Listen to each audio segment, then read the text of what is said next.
mucha delicadeza. Ajá. Es una maravilla. Porque además es una impresión original, ¿no? Claro. ¿Y es de Álvarez Bravo? Es de Álvarez Bravo y es probablemente en el mismo momento en que estaba haciendo el documental.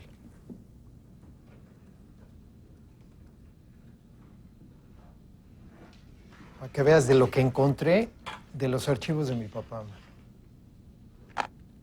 Esto estaba junto al material de 16 milímetros, Kodachrome, original, prístino, sin correr, de Diego Rivera pintando, man. O sea, de tu abuelo pintando. Pues yo creo que habría que terminarlo, ¿no? Habría que, de alguna manera, juntar los fragmentos que tenemos en una narrativa que explique cuál fue la relación de estos artistas, qué fueron los puntos que los unieron y por qué querían hacer este documental.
Pensaba yo echarme unos tiritos con esta, a ver si jala, ¿no?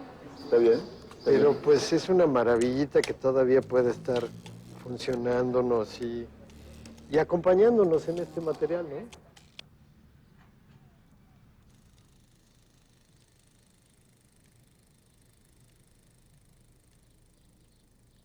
Habían compartido periodos en cuestiones de trabajo.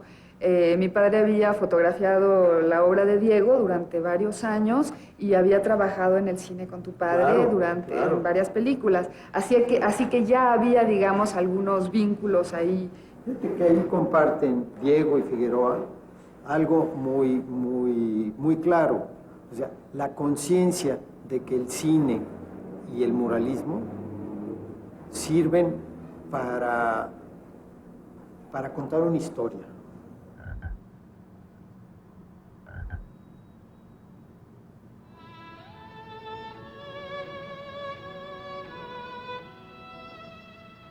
Diego Rivera, el muralista más famoso de México, está por completar sus 50 años de trabajo artístico.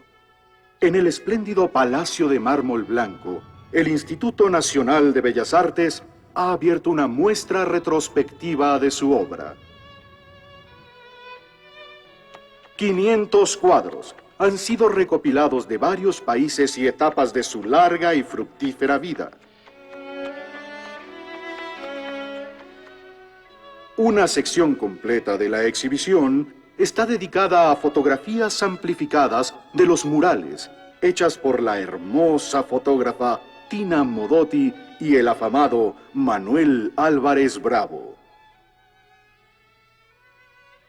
Los museos y coleccionistas privados prestaron sus pinturas.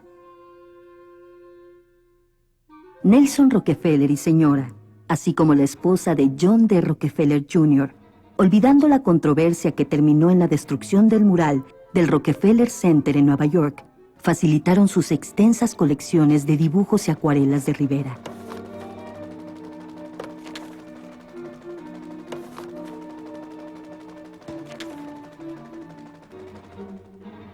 En una pared del segundo nivel del propio Palacio de Bellas Artes, se dio espacio para que el maestro volviera a pintar el destruido mural.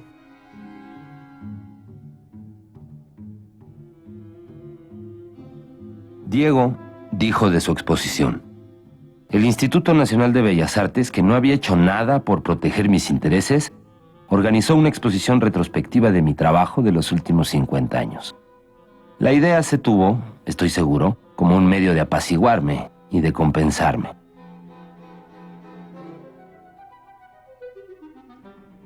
Es posible también que los directores del instituto esperaran, debido a los cambios en las tendencias artísticas, que la exposición fuera un fiasco.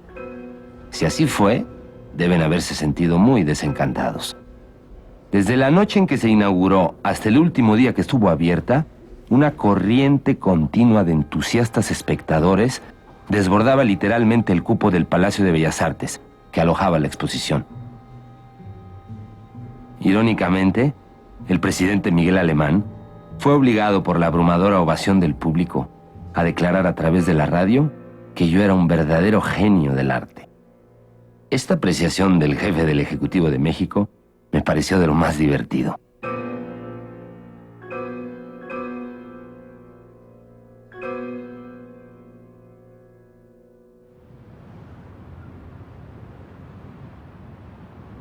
Para 1949, el nacionalismo estaba pasando de moda.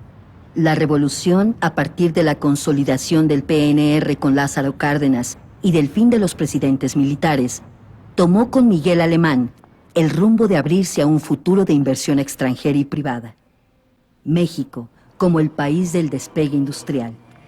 A partir de entonces, la idealización de la Revolución Mexicana fue completa.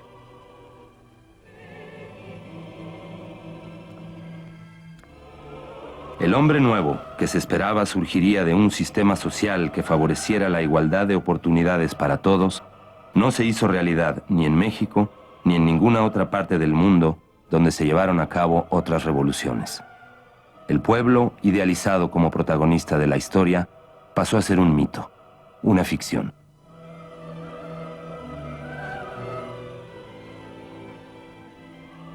Los murales de Diego Rivera y otros artistas empezaron a verse como un arte pasado de moda, que poco tenía que ver con las tendencias del arte moderno.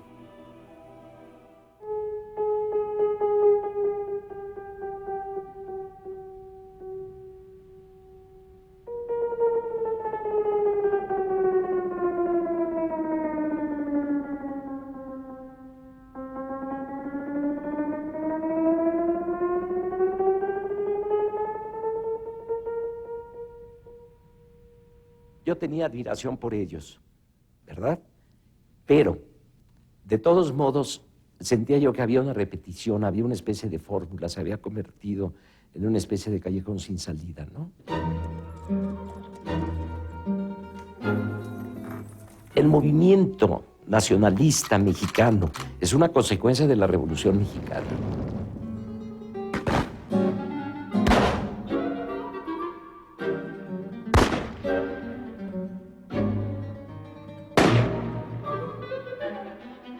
Y en aquellos tiempos, si no se hubieran quedado fijados, digamos, a eso, sí era necesario.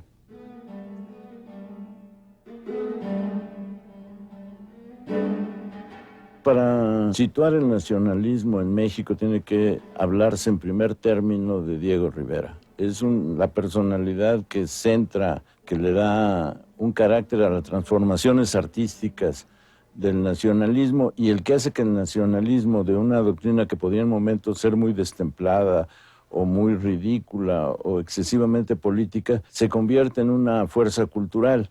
Y entonces hay que decir que hay una etapa diegocéntrica, pero por fuerza que va de San Ildefonso, los murales de 1922, hasta su muerte. Él es un provocador, él es un creador de leyendas instantáneas, él es un estímulo para muchísimos artistas y es el que les da la seguridad de que el tema vale la pena si está tratado con calidad estética.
se metió en el pueblo mexicano, es decir, llegó a penetrar lo que es la raíz del pueblo mexicano, y todo su trabajo tiene un sentido sociológico, pudiéramos decir, político y sociológico, ¿no? Contra lo que yo me pronuncié de alguna manera fue contra el estancamiento que surgió, ¿no? Y el hecho de que a una obra a veces se le diera importancia más que por sus valores estéticos, por el contenido político. Y a través de la pintura, de su dibujo, de su pintura, pues yo me fui también dando cuenta de lo que es el pueblo mexicano, ¿no?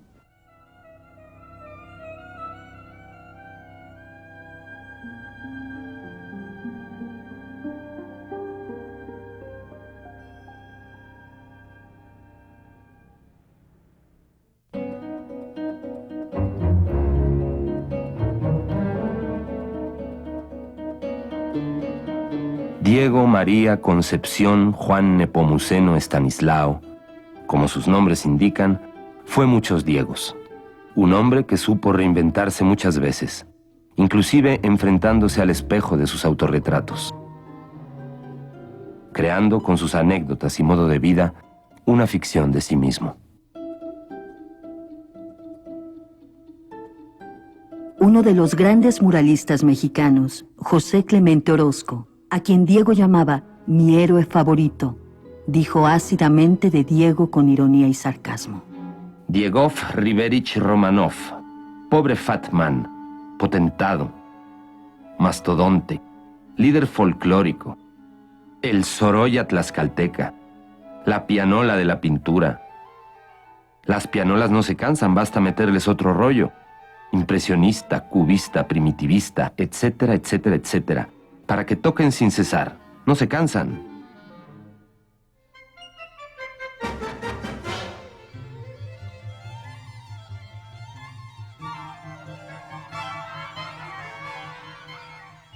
Diego era un personaje enigmático y muy contradictorio, y eso es algo que forma parte de su riqueza, y eso es algo que tenemos nosotros que Muchos Diegos, ¿no? que son muchos Diegos, pero también es un lienzo de un país que tiene las mismas características.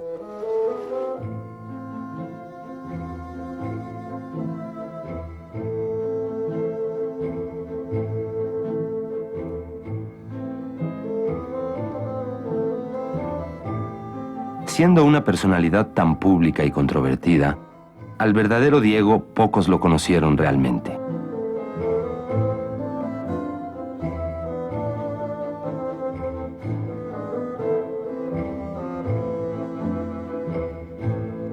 Dentro del grupo de artistas que lo trataron y que se hicieron sus amigos y admiradores, destacan dos grandes fotógrafos: Manuel Álvarez Bravo y Gabriel Figueroa, cinefotógrafo. Con don Manuel yo le digo don Manuel, porque lo trataba con mucho respeto, con mucha admiración, y lo quería muchísimo, muchísimo. Y admiraba muchísimo su arte, ¿no? Y fueron muy buenos amigos. Pero don Manuel era tímido. No era como Gabriel, ¿no? Gabriel Figueroa era así bullicioso y muy, bueno, divertidísimo, simpatiquísimo. No, don Manuel era muy tímido. Y bueno, repito la cita, la descripción que hacía de él Villaurrutia, ¿no? De la vez pasada, y yo creo que lo retrata muy bien. Un hombre de apariencia y esencia ascética e invernal. Había de algún modo un ascetismo en su vida cotidiana bastante claro, ¿no? Sí. Ambos fueron parte de ese clima de ideas que se respiraba en México en los años 30 y 40, en que a los artistas les interesaba rescatar el arte popular, el paisaje mexicano, las características físicas de la gente del pueblo y el arte prehispánico, creando no solo una nueva estética, sino una nueva manera de valorar lo mexicano.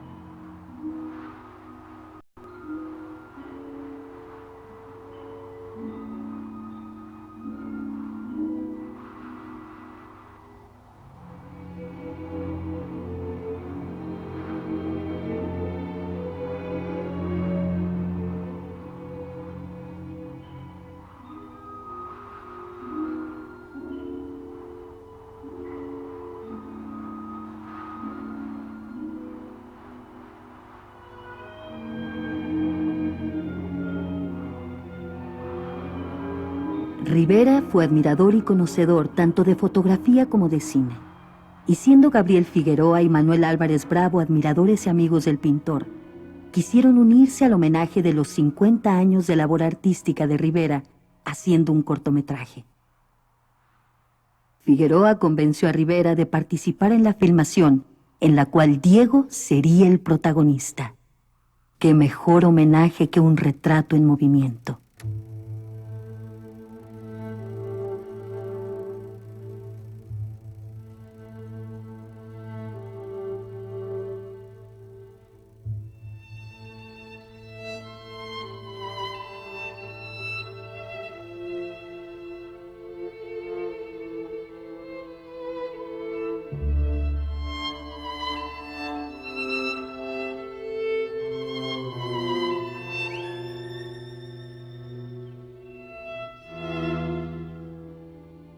Yo diría que son encuadres de Manuel Álvarez Bravo al que les agregó movimiento después.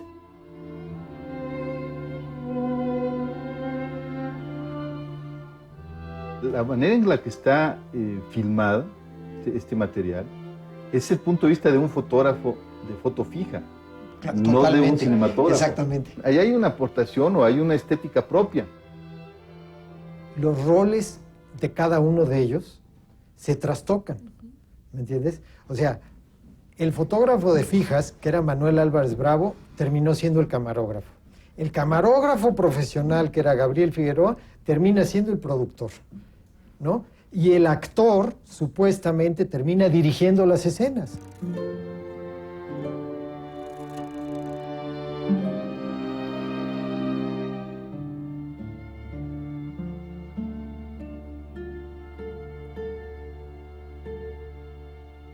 Yo creo que Diego le sugería a Manuel y le decía, mire, esta composición nos gusta, porque tiene estos elementos, claro, esto, aquí. Y prácticamente eran tomas fijas. Y después, obviamente, se iban a tomar a Diego haciendo los apuntes.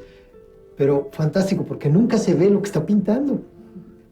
Con toda la gente pasando enfrente, con las naranjas, con las ollas, con los cestos. O sea, todo el mundo que Diego usó como protagonista al pueblo mexicano, sí, para crear su obra. Y él inmerso en ella, ¿no?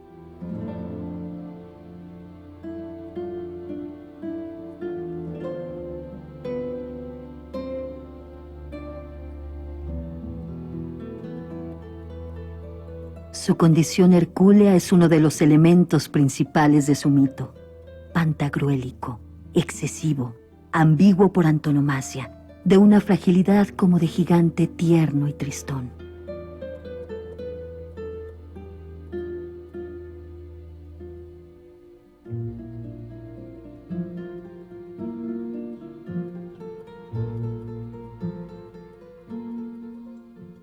Me gustó mucho poder mirar algo filmado por mi padre, sobre todo sabiendo que, además de haber trabajado como 17 años en el cine, a él mismo le gustaba de pronto hacer ejercicios filmando para divertirse en la casa, qué sé yo.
ellos pensaron o ellos crearon esta imagen de México, ¿no?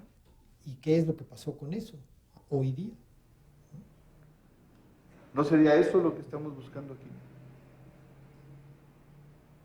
Y dar a conocer una parte de lo que fue su obra y un momento de lo que fue su historia que compartieron, ¿no? Yo creo que las fotos concentran precisamente toda esa carga que no expresaba de otro modo.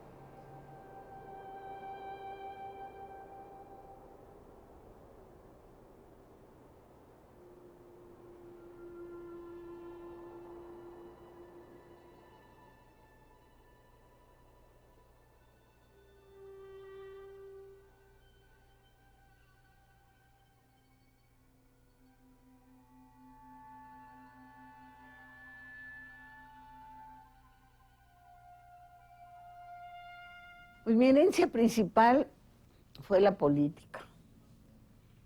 Porque mira, no sé dibujar.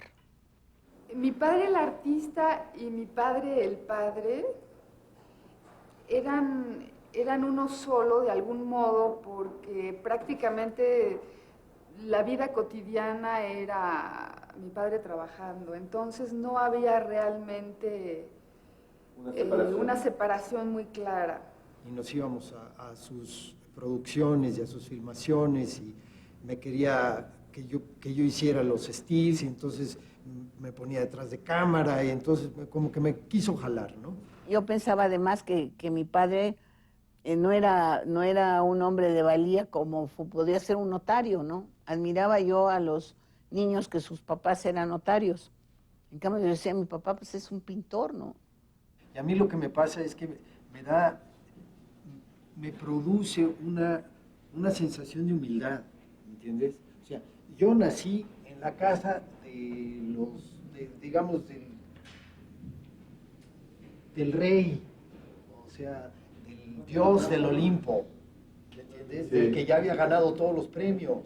Lo acompañábamos entonces a esos paseos dominicales, a lugares más bien, quizás no muy atractivos para las niñas que éramos, es decir, paisajes polvosos, un poquito a veces desolados. Decían que yo era su nieto consentido porque decía muchas groserías.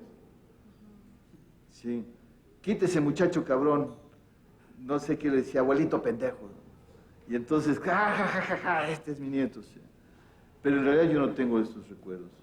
Aunque iba yo a una escuela pública, a la Alberto Correa y a la López Cotilla, ahí en la colonia Roma, las mamás de las niñas no dejaban que se juntaran conmigo porque mi padre era comunista. Y además tener encima la parte usted es el hijo de Gabriel Figueroa que se dedica a lo mismo. ¿Y qué tal si usted tiene el mismo talento que tiene su padre o parecido? Porque en mi caso a veces soy hijo de mi madre y a veces soy hijo de mi abuelo, porque mi madre también trae lo suyo. Ya de grande, estaba yo en la Facultad de Derecho, me parece. Algo me ha de haber ocurrido que le dije que ya estaba yo aburrida porque todo el mundo, ay, eres la hija de Diego Rivera, ay, eres la hija. Y le dije, ¿sabes qué? Me quiero cambiar el apellido. Entonces sí, se puso enojadísimo. Se puso enojadísimo. ¿Cómo te atreves a decirme eso? Oye, papá, le digo, que es una lata eso ser tu hija, ¿no? Y se moría de la risa, ya después se moría de la risa que yo le dijera eso. Tengo esta percepción de que de alguna manera siempre, lo que tú decías, te ubican primero como el nieto de Diego Rivera que como tú mismo. ¿Sí? Esa sensación a mí siempre me causó de alguna manera una sensación llamémosle de inquietud, ¿no? Un poco de desestabilidad, de decir, bueno, entonces, ¿quién soy yo? Una frase que él siempre decía, porque hizo una película que se llamó La Noche de los Mayas, en donde el patriarca maya presentaba a su hijo y decía, tú que eres lo mismo que yo después de mí, ¿me explico? Y en la interpretación de lo que estamos hablando ahorita, cabalmente funciona eso. Aunque bueno, yo no pienso que puedo llegar a superar a mi abuelo, estaría yo ya de hospital, que por momentos lo he estado, pero digamos que llevo 22 años sin psicoanálisis, güey, no puedo. Ay, Diego, qué gracioso. A ver, tú... En cambio, En la política, aunque yo no coincidía con 100% con sus ideas, pues sí me enseñó a apreciar lo que debe de ser México, ¿no? Y cómo la política de México ha sido. Él fue el que me enseñó historia de México.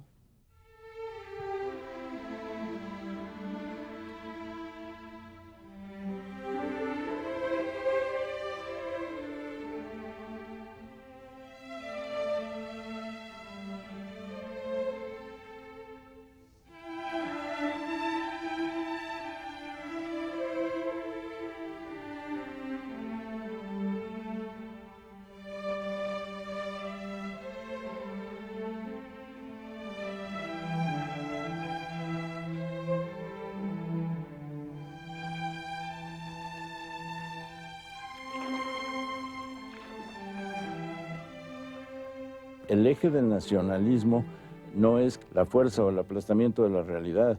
El eje del nacionalismo es el momento en que una sociedad se reconcilia consigo misma, encuentra que lo que ha vivido vale la pena en tanto que ha podido crear formas comunitarias hermosas y en tanto que ese sentimiento de solidaridad, que está desde luego presente en muchos momentos del cine de Fernández y Figueroa o el trabajo de Figueroa en otras películas con Gabaldón, etcétera, que todo esto tiene sentido si tú sabes que frente a la realidad está la idealidad y el peso del nacionalismo es la idealidad. Reconoce que está lo real, pero se sustenta en lo ideal, que es lo que le da perdurabilidad a la nación.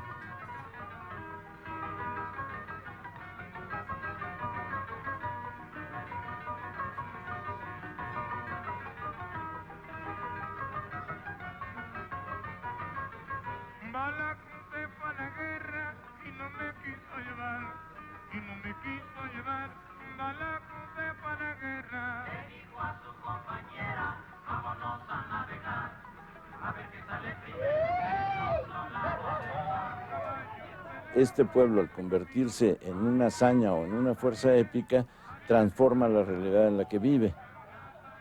Y Figueroa no discreparía de esto.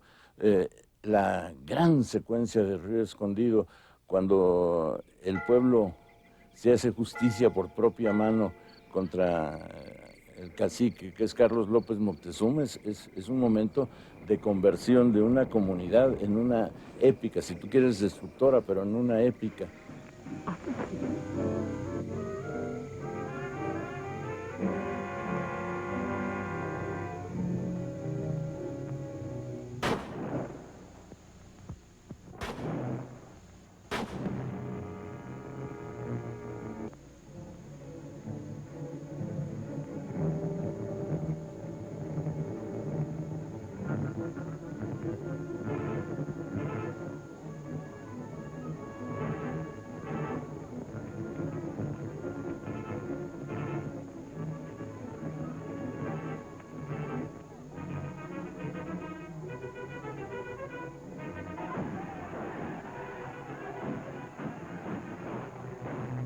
Y también lo que está en María Candelaria, el paisaje es épico.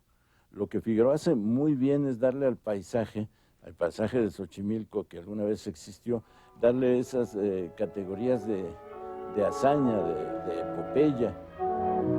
Qué bueno que hay noches con luna para podernos pasear.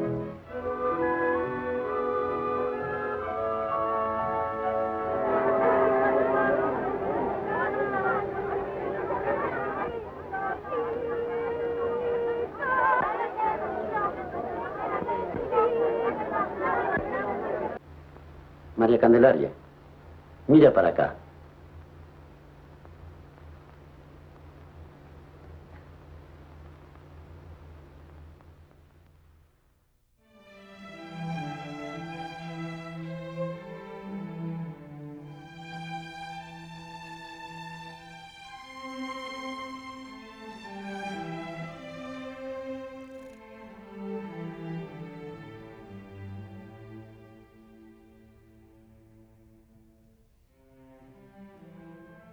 Estas escenas son las únicas que se conocen en las cuales se ve a Diego Rivera como director de escena de sus propios cuadros en movimiento. Los alcatraces se convirtieron en un símbolo de lo que es el México folclórico. Diego los pintó a lo largo de toda su carrera, convirtiéndolos en una especie de rúbrica. Diego pintó cerca de 20 obras con motivos de alcatraces. Para él eran flores que representaban a la perfección lo mexicano y la belleza de la mujer.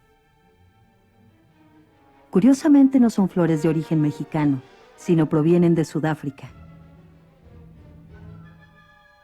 En esa época también se pusieron de moda en el arte norteamericano, a través de las fotografías de Weston y Modotti y de las pinturas de Georgia O'Keeffe. En Rivera hay una especie de evolución en el contexto en el que aparecen, desde su origen en los mercados y trajineras de Xochimilco, pasando por los desnudos, hasta ser marco de la belleza de su mecenas, Natasha Gelman, quien se convierte ella misma en un alcatraz.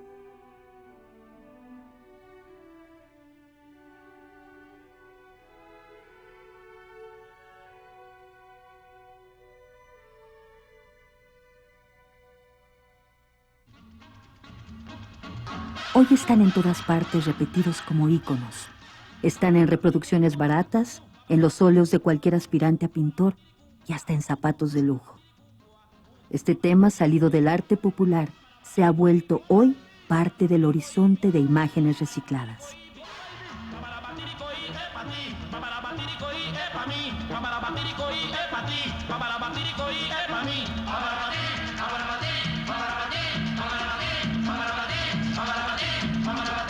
Pues era un proceso inevitable, ¿no? Como toda propuesta artística tiene un momento de audacia y después un momento de normalización y después un momento de vulgarización, como le ha sucedido a todas las vanguardias. Lo dice Pellicer muy bien. Por las calles aún vemos cargadas de alcatraces a esas jóvenes indias en que Diego Rivera pintó a través de siglos los eternos enlaces de un pueblo en pie que siembra la misma primavera. Es tal la fuerza de la imagen del cuadro de Diego Rivera, que necesariamente el turismo, que necesita siempre asideros, la captura, la reproduce al infinito y convierte un hallazgo en una promoción. Entonces ya lo que estamos viendo para siempre es la promoción y no el hallazgo. Es la prueba de fuerza de que eso ya dejó de ser la propuesta de un autor para integrarse al imaginario colectivo. Una cosa son las propuestas de Diego Rivera o de Figueroa o de Álvarez Bravo y otra muy distinta son lo que puede ser una comedia con ese acervo iconográfico. Las dos al mismo tiempo hacen una desmadre. ¿Listo? A ver, Gaby, ¿qué onda? Mira. A ver, es que el maestro, ustedes... No se me atore. Me voy en chinga, tú entras en chinga. Ah, perdón, a ver. Bien natural que estamos, ¿eh? Oye, vamos, ¿qué onda? Bien. No estuvo horrible eso, parece el gordo y el flaco. Claro, ven. A ver, tú me llamas, tú sales de allá y me llamas. Sí, oye. No puede ser, cara. Olivier Debrois dice que el espectador que va subiendo las escaleras se va haciendo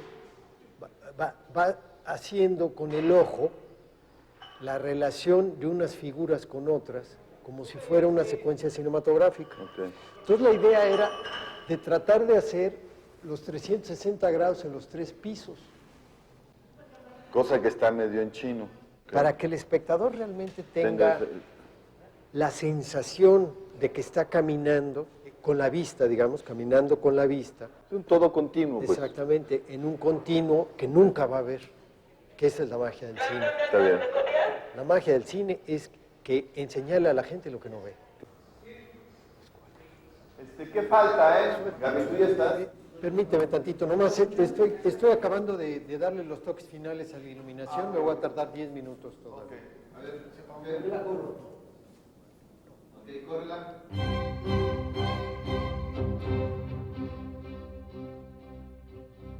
Uno de los problemas que Rivera tuvo que resolver fue cómo cambiar de escala, de un espacio pequeño, delimitado por los bordes de un lienzo, a otro gigantesco, integrado a una arquitectura preexistente. Lo resolvió a su manera, audazmente.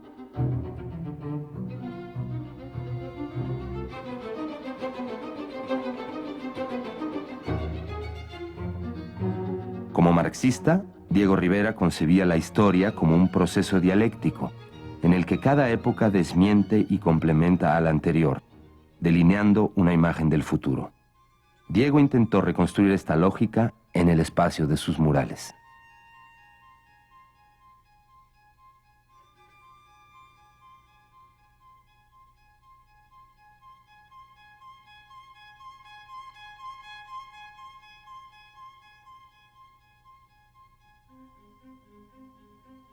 La escalera de la Secretaría de Educación Pública tiene 3 niveles de dimensiones reducidas. El mural no podía concebirse como un todo, como en el caso de un cuadro o de un muro plano. Diego inventó entonces una pintura hecha para verse en movimiento como secuencia cinematográfica. Unificó todos los fragmentos para que el espectador pudiera recomponerlos mentalmente, un poco como los fotogramas de cine. Proyectados a cierta velocidad, crean la ilusión de movimiento.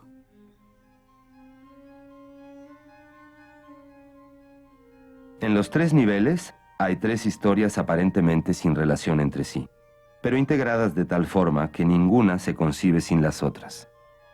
De hecho, es la gran síntesis de los temas que trató en todos sus murales. Una lección de geografía a través de la sucesión de paisajes mexicanos, desde la costa tropical hasta el árido altiplano. Una historia del hombre desde la vida vegetativa primitiva hasta el nacimiento del hombre de la revolución. Y por si fuera poco, una historia de la pintura desde la representación plana de inspiración bizantina hasta la concepción dinámica del espacio Rivera.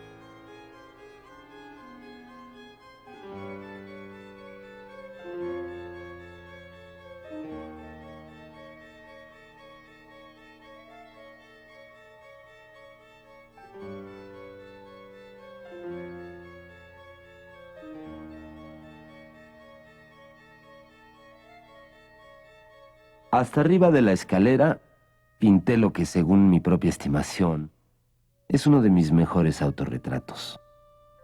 Me incluí en un trío de trabajadores, responsables principales de la construcción y de su decoración. Yo figuraba como el arquitecto. Las otras figuras son el cantero y el pintor. Por supuesto que ese comentario no deja de tener su ironía. Este autorretrato, como lo llama Diego, es una calca casi idéntica de un retrato que le hizo Weston.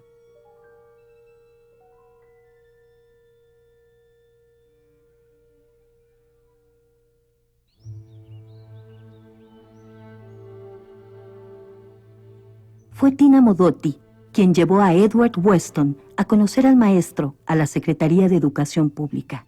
Se cayeron muy bien y se hicieron amigos. Rivera le hizo a Weston uno de sus mejores cumplidos cuando vio los retratos que le hizo a Lupe Marín, su esposa en ese momento. Le dijo, le duele al pintor ver semejantes fotografías. Pero sin duda, el mejor cumplido es haberse autorretratado según el retrato de otro.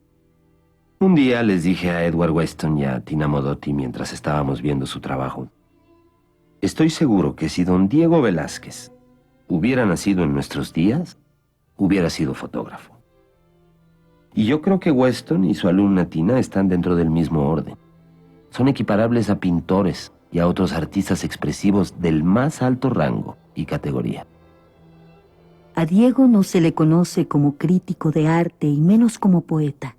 Sin embargo, con una sensibilidad extraordinaria, Rivera habla de lo que sería una revolución en la mirada fotográfica a partir de los años 30. Manuel Álvarez Bravo es un hipersensible. La poesía discreta y profunda, la ironía desesperada y fina, emanan de las fotos de Manuel Álvarez Bravo. Las partículas suspendidas en el aire hacen visibles un rayo de luz penetrando en un cuarto oscuro. Las partículas emotígenas llegan hasta nosotros en vuelo lento y continuo. Poco a poco nos separan. No se trata nunca de una descarga electrónica instantánea y violenta. Es una lluvia tenue, continua y menuda que empapa paulatinamente nuestros nervios y penetra hasta la médula de nuestros huesos. La fotopoesía de Manuel establece analogías y nos ofrece el perfume espléndido del derrame de vinagre caliente. Símbolos que representan la conversión de lo que se vive en una realidad estética. El símbolo como el intermediario entre lo real y lo ideal. Y eso está desde luego en don Manuel Álvarez Bravo, está desde luego en la obra maravillosa de Gabriel Figueroa y en Agustín Jiménez y en Leopoldo Méndez, al que no hay que olvidar nunca, porque es otra de las figuras que participa junto con Álvarez Bravo y con Gabriel Figueroa en este diegocentrismo con una fuerza portentosa.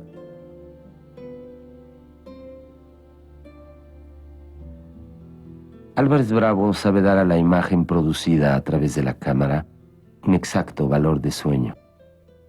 Y dice de las perversidades de los reflejos, de la transustanciación de las cosas por encima y detrás de las apariencias. Los tragaluces y montecillos de vidrios rotos, que bien pudieron ser causa del empleo de tantos vendajes enredados alrededor de los brazos y los pubis y los muslos, bastan para decir todo el terror secreto de los presagios. Y el movimiento lentamente sugerente de la mujer desnuda, india y preciosa, expresa sin paisajes el milagro de las mañanas en los valles. Porque la fotografía de Manuel Álvarez Bravo es mexicana por causa, forma y contenido. En ella la angustia es omnipresente y la atmósfera está sobresaturada de ironía. Álvarez Bravo se convirtió en el primer fotógrafo moderno de México y Rivera lo supo ver en ese momento.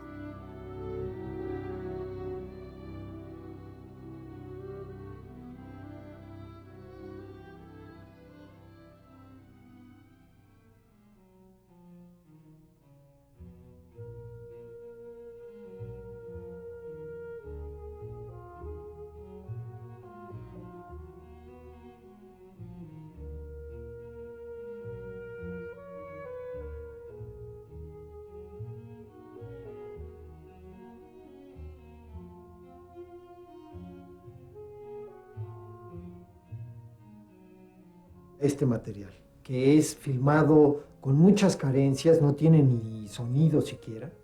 Estaba filmado con una cámara Bolex que le prestó mi papá Álvarez Bravo, de cuerda, que en esos momentos, en 49, era lo máximo de cámara. Era de las de torreta, ¿no? Era de torreta que traía 3 lentes.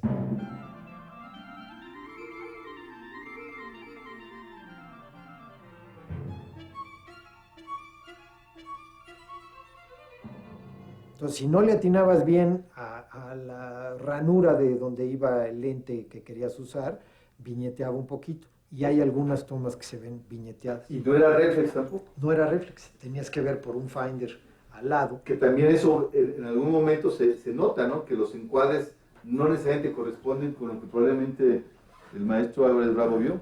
Exactamente. Esta nueva posibilidad de fotografiar la realidad descubrió en las calles de la ciudad una realidad más rica y compleja, más misteriosa y simbólica. La Ciudad de México ofrecía un tesoro visual y se convertiría también en protagonista de la nueva estética, tanto de Álvarez Bravo como de Figueroa. Muchas de las escenas de Figueroa comienzan con una toma fija de unos instantes para dejarla grabada en la memoria del espectador, para después continuar con los movimientos de cámara. Las secuencias de Álvarez Bravo también comienzan con la idea de ver o mirar fijamente. Ya la noche tiende su manto y triste mi canto te ha de arrullar. La visión plástica de Figueroa sufrió un cambio drástico por esta época. Cambió de la estética de las películas que había hecho junto con el Indio Fernández y que correspondían al ideal nacionalista romántico.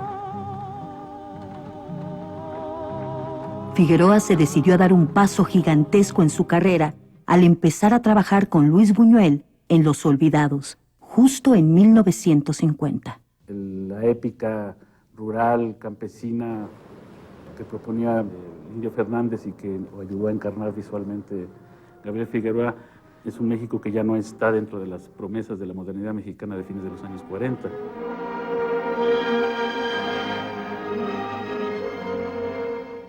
Yo creo que lo que sucede es que son descubrimientos sucesivos y simultáneos de México.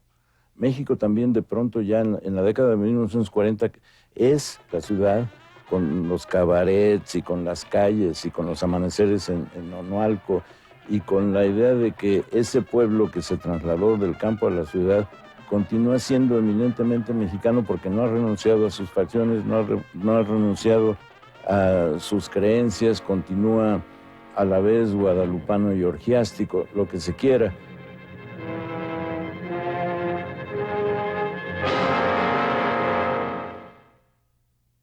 En términos formales, en términos de composición, sigue siendo el mismo Figueroa. El discurso que vehiculan estas películas es el que ha cambiado. La visión crítica que no existe en el material del Indio, que sí aparece en Buñuel, modifica de algún modo la obra de Figueroa. Buñuel no quiere preciosismos, quiere un documento de la realidad. El Indio quiere épica, ¿no? Quiere una imagen exaltada, bravucona, a veces incluso cursi de México, ¿no? Estamos además ante un escenario nuevo, la ciudad, la urbe, la metrópoli contemporánea. Te dije, cigarritos, cómpralos. Es que no tenemos lana. Pues trabajen, flojos. Quítense. ¡Hora! ¡Que te voy a comprar tus zapatos nylon! ¡Policía! ¡Tápale los hijos! ¡Tápale los ¡Policía! Atrás quedaron los cielos de Figueroa, los bruscos escorzos a la usanza muralista, los indígenas de calzón blanco y hablar atildado. Era hora de retratar a los que la revolución había olvidado, al proletariado urbano, los nuevos olvidados del sistema triunfante, y encontrar una imagen que se adecuara a la visión de un surrealista, aunque también con vocación social. Se ha insistido mucho en que el ascetismo de Buñuel controló el barroco de Figueroa. Para eso se ofrece siempre el ejemplo de Los Olvidados. No estoy tan seguro, porque en Los Olvidados también está presente ese descubrimiento de México como realidad estética, en este caso ya no gobernada por la idealización, sino por el registro casi naturalista. Pienso en los escenarios de los basureros, pienso en la casa donde está Estelaína con Alfonso Mejía. Eso es un registro de Figueroa que no pasa por el ascetismo de Buñuel. Es muy claro que Figueroa se hizo cargo de lo mexicano, entiéndase, la estética de cómo vive, cómo se aglomera, cómo dispone de sus elementos decorativos, etcétera, una sociedad de pobres, y esto puede no tener que ver con otros momentos de la fiereza del jaibo, etcétera, pero todo el registro de Romita de Figueroa es Figueroa. Ese México era una suma de fracturas, de contrastes y diferencias, un mundo de tajantes contradicciones, de gran riqueza y enorme pobreza. Un espacio donde el campo todavía entraba en la ciudad y la creciente mancha urbana empezaba a comerse al campo. Estas imágenes de Buñuel y Figueroa, que tan dramáticamente nos remiten a la injusticia, suscitaron en su época fuerte oposición por considerarse que eran imágenes que denigraban a México.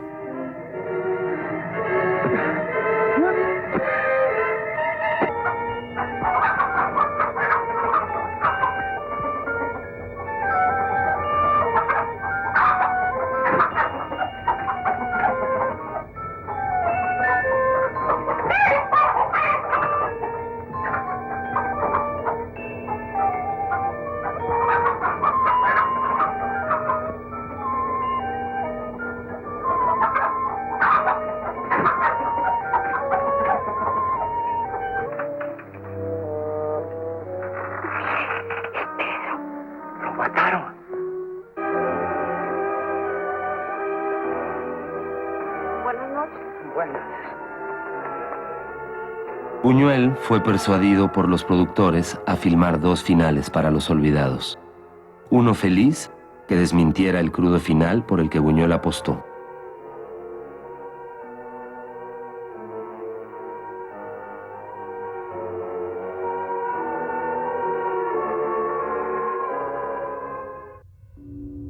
En el caso de Álvarez Bravo, una cadena de establecimientos se negó recientemente a vender un libro que contenía esta fotografía. Las 3 imágenes representan 3 tiempos. La imagen de Rivera es el sueño de la revolución, el cadáver que fertilizará la lucha por venir. Es su antecedente. En Álvarez Bravo es la realidad brutal de la desesperanza humana ante el obrero muerto después de la revolución. Para Figueroa y Buñuel, la realidad se contamina y enriquece con los sueños. Esa es la única esperanza.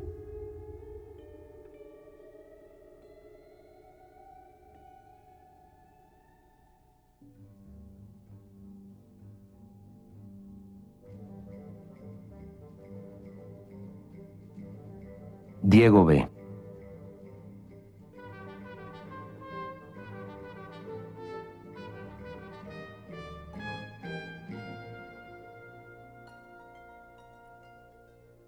Vemos a Diego. La cámara ve a un tercero viendo a Diego pintar. Con estas tomas, Álvarez Bravo nos revela 3 momentos de la mirada. En la primera, es el artista el que mira y recrea al mundo. En el segundo, nos hace conscientes como espectadores de estar viendo a Diego. Nos convierte en auditorio. Y en el tercer momento, es la cámara misma la que se convierte en la mirada. Nos desplaza como observadores. Es la manera en que el fotógrafo como artista se hace presente. Se convierte también él en autor. Álvarez Bravo entiende a la perfección la autonomía de la foto y la idea de que cada foto es en sí una obra.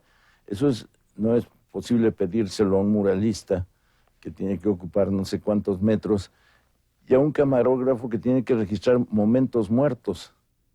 Figueroa contaba que en 48, cuando fue a Pátzcuaro a buscar locaciones para Maclovia junto con María Félix, Rivera los acompañó. Diego siempre traía consigo una pequeña libretita donde hacía bocetos a gran velocidad, señalando los colores que copiaba del movimiento de los indígenas en acción. Hacía muchos bocetos en un momento. De hecho, decía, llevaba varias libretitas porque se le acababan muy pronto. Son las libretas en las que vemos a Diego dibujar en el material fílmico y son las que ahora se conservan en el Museo de Dolores Olmedo. Lo interesante es que Figueroa dijo, y yo veía a través de sus ojos lo que los míos miraban, pero no veían.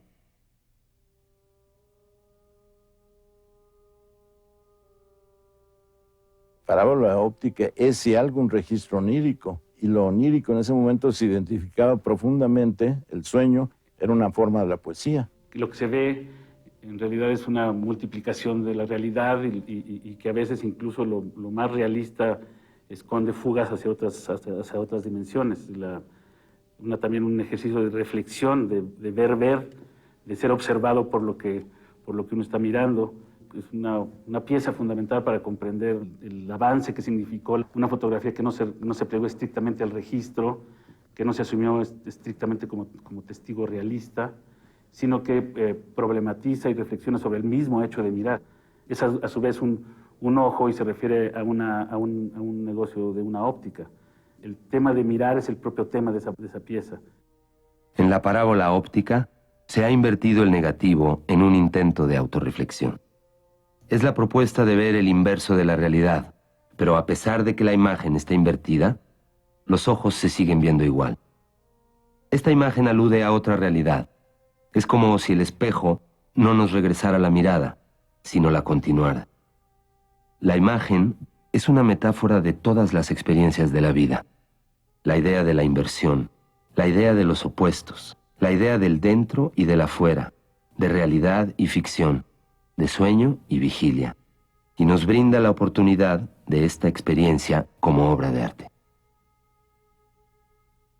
Cuando el gran mexicano pintó mis ojos, no contengo estos ojos castaños que tengo, y cuya apariencia normal es para los retratistas, pero no para un gran pintor como él, sino que los observó como un técnico, como un óptico, y se dio cuenta de los que necesitaba el retrato, y que eran complementarios y aclaratorios de los otros.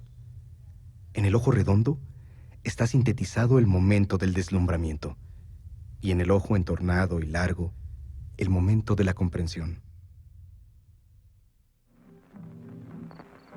Malagueña salerosa, besar tus labios quisiera. En 1946 se filmó Enamorada. Figueroa supo cristalizar en esta toma el esplendor de la seducción a través de la mirada. La magia es que un fragmento de rostro puede ser más evocativo que el todo. A partir de la sala oscura de cualquier cine, esos ojos los puede robar cualquiera para dárselos dormido a la mujer que desea.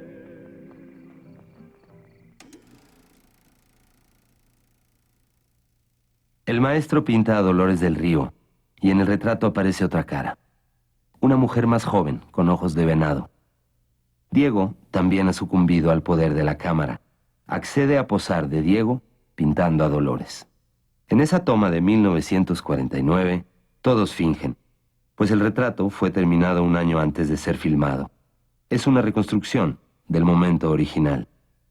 Es divertido ver cómo Dolores se apropia de su propio personaje al olvidarse de Rivera.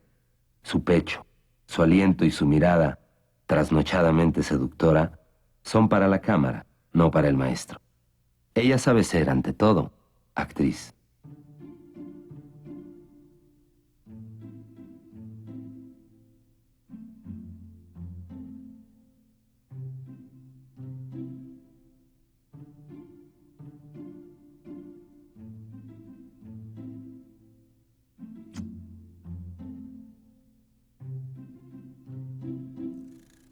Este año de 1949, Diego pinta nuevamente a su hija Ruth. Decide pintarla sosteniendo un espejo. Vemos tres realidades: la escena que filma la cámara de cine, la del espejo que deforma a Ruth. Ella solo se verá a sí misma a través de los ojos de su padre. A través de la cámara de cine, Álvarez Bravo nos propone tres niveles de lectura que se condensan en el ojo de la cámara.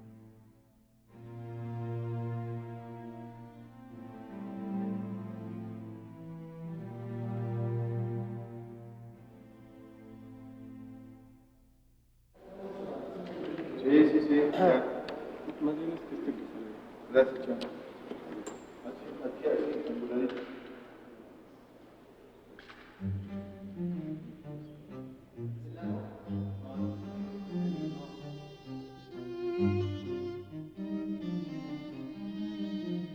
En 1947, 10 años antes de su muerte, en un momento en que su fuerza creativa empieza a debilitarse, Rivera comenzó a trabajar en un gran fresco que constituye su más espléndida ficción.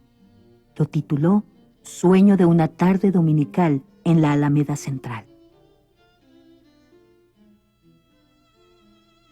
En el centro del mural colocó su autorretrato de niño, sujetando confiado la mano de la Catrina, la caricatura de la muerte del grabador Posada. El niño Diego, sabedor de la presencia cercana de la muerte durante toda la vida. De su bolsillo asoma un sapo, por el otro sale una serpiente. Detrás de él está Frida, la otra compañera de su vida, con una mano sobre su hombro, en gesto protector.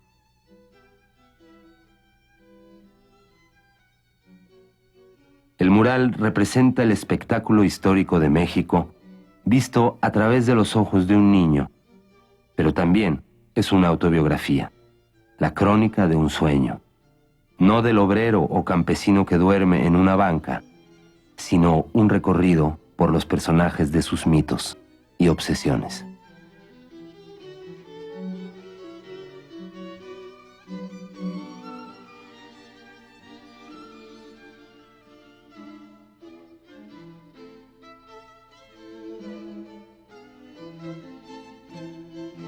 crónica de un sueño plácido que mira al pasado y que tiene por escenario un bosque fantástico, envuelto en la atmósfera lúcida y transparente de su niñez.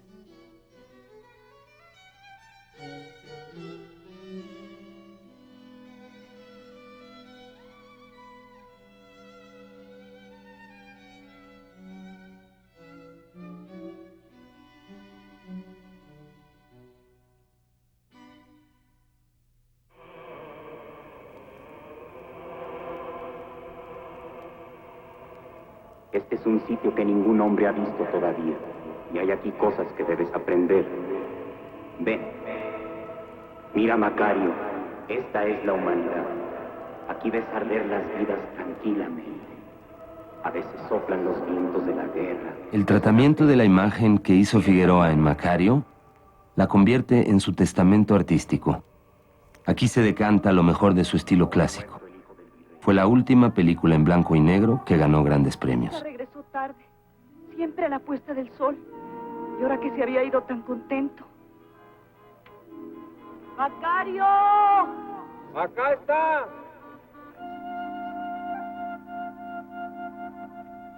Está dormido. Macario. Macario.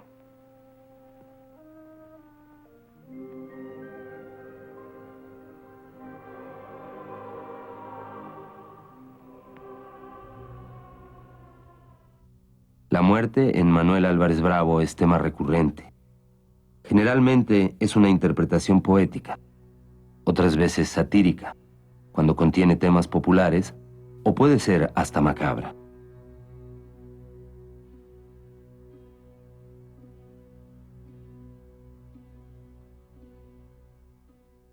En general, la muerte en la obra de Rivera parece siempre estar ligada a un proceso histórico, más que a una pérdida individual e íntima.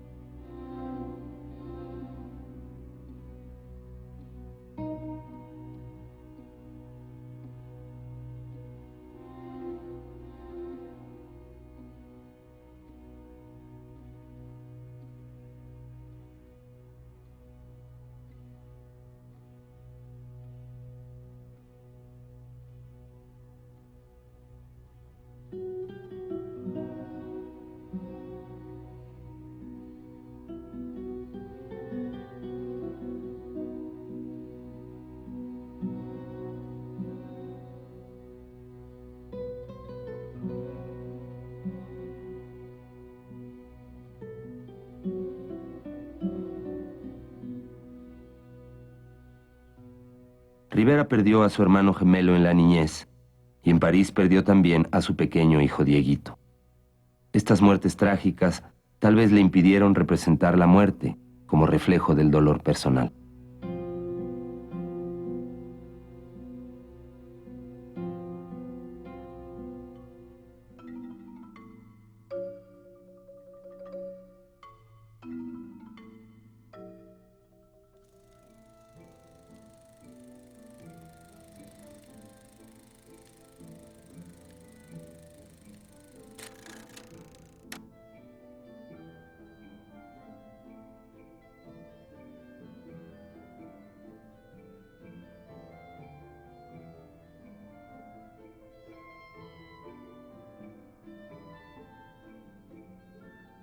Pensando en su muerte que seguramente presentía, Diego dio principio a la construcción de la Nahuacalli, o Casa del Anáhuac. Su casa de los muertos. Una pirámide moderna. Su propio mausoleo destinado a recibir sus restos y los de su querida Frida. La primera pirámide que se edificó en el país después de más de 4 siglos. Diego, como arquitecto, diseñó el edificio en una amalgama de estilos que denominó satíricamente estilos tradicionales azteca, maya y Rivera. Cuando se contempla la pesada mole negra, se está ante otra síntesis riveriana.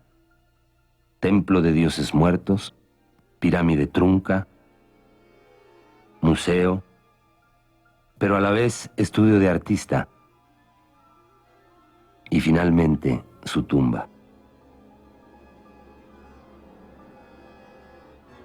Rivera instaló ahí las figurillas prehispánicas que acumuló durante toda su vida.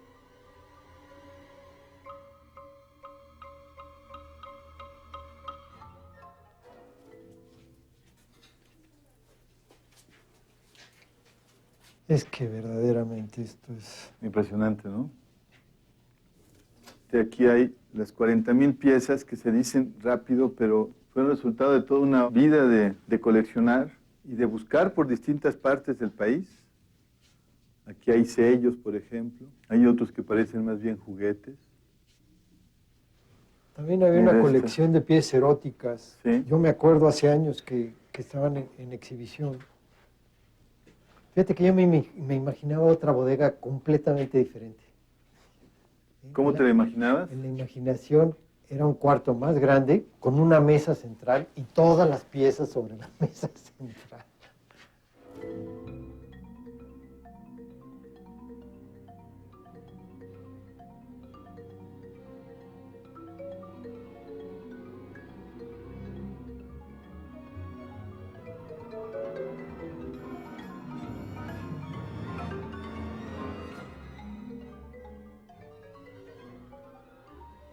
Le decían, oiga, don Diego, pero pues es que no todo lo que tiene usted en su colección es bueno. Dice, ¿cómo no? Si está hecho por las mismas manos y con el mismo barro, ¿no? Hablando de que, pues, por supuesto, muchas de las piezas eran pues, recientes, no eran propiamente prehispánicas.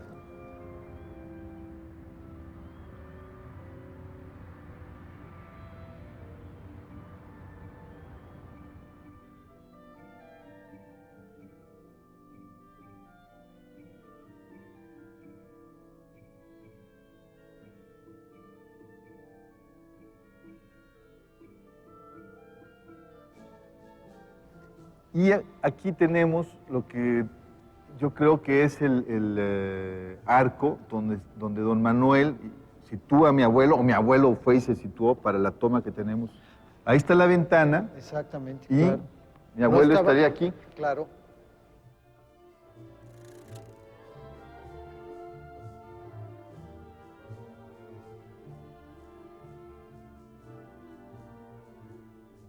Al igual que en la escalera de la Secretaría de Educación Pública, concebida en 3 niveles, el Anahuacalli también está pensado en una tríada que va de la oscuridad a la luz y que representa el universo mismo. De la oscuridad del mundo de las entrañas de la tierra, el inframundo y el agua subterránea, al plano terrestre, para subir a la luz, al aire y el espacio ilimitado del paisaje abierto, sin obstáculos.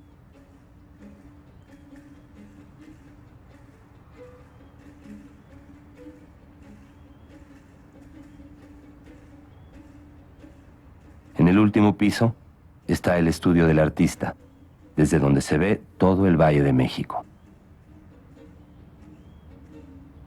El historiador de arte y poeta Luis Cardosa y Aragón dijo: Diego y Frida eran parte del paisaje espiritual de México, como el Popocatépetl y el Iztaccíhuatl en el Valle del Anáhuac.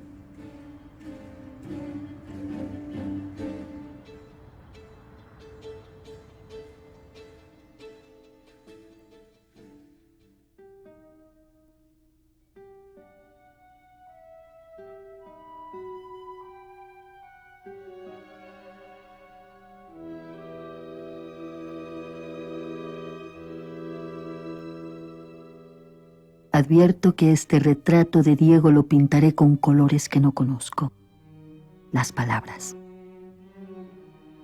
Lo quiero de tal forma que no puedo ser espectadora de su vida, sino parte. Hablaré del Diego que creo haber conocido un poco en estos 20 años que he vivido cerca de él. Diego está al margen de toda relación personal, limitada y precisa. Contradictorio como todo lo que mueve a la vida es, a la vez, caricia inmensa y descarga violenta.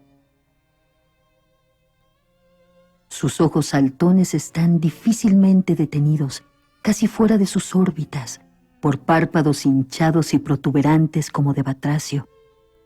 sirven para que su mirada abarque un campo visual mucho más amplio, como si estuvieran construidos especialmente para un pintor de los espacios y las multitudes. La fijeza de su mirada mueve la realidad y nos conmueve. Al tocar los objetos con su mirada, reconstruye su dimensión amorosa. A Diego se le vive dentro, como la semilla que la tierra atesora, y fuera, como a los paisajes. Es como la naturaleza, inalterable en su actividad creadora. Yo me imagino que el mundo que él quisiera vivir sería una gran fiesta en la que todos y cada uno de los seres tomara parte, desde los hombres hasta las piedras, los soles y las sombras, todos cooperando con su propia belleza y su poder creador. Una fiesta esférica que cubriera la superficie entera de la tierra. La ausencia de su voz solo enfatiza su presencia, que se vuelve retrato onírico, sin tiempo. Diego pinta siempre y seguirá pintando mientras haya mundo.